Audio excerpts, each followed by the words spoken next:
You're going to take a look today at standing waves, but first I want to show you this little thing called superposition because it lets you figure out why standing waves forms.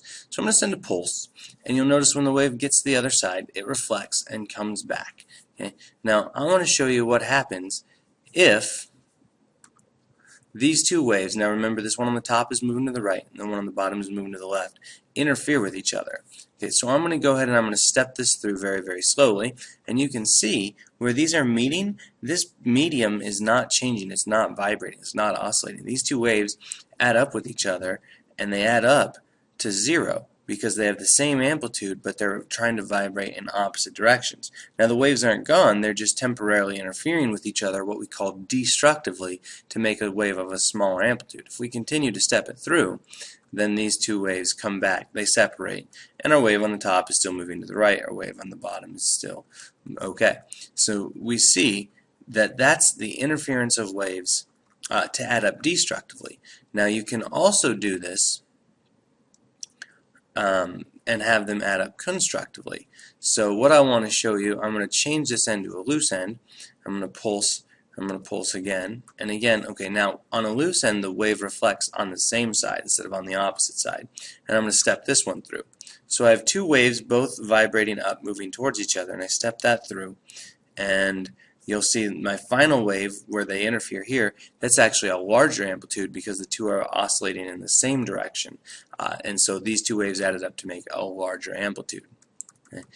When two waves interfere with each other and basically move to the same point at the same time, we call that the superposition of waves. And you'll notice this time when they interfere with each other, they'll interfere destructively.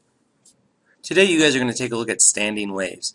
This is an animation of a standing wave, and if you look, you've got a blue wave that's moving to the right and a red wave that is moving to the left. But in reality, that's a wave with its reflection. So you send a blue wave here, it gets to the end, and it reflects back the other way.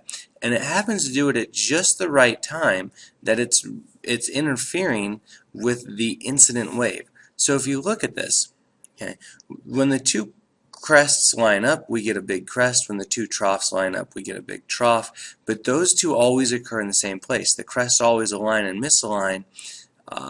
Well, the crests and troughs always align right here, and they are always exactly misaligned on these little red spots. So that black wave is the result of a wave and it's interfering with its own reflection, and you get this superposition of the waves called a standing wave.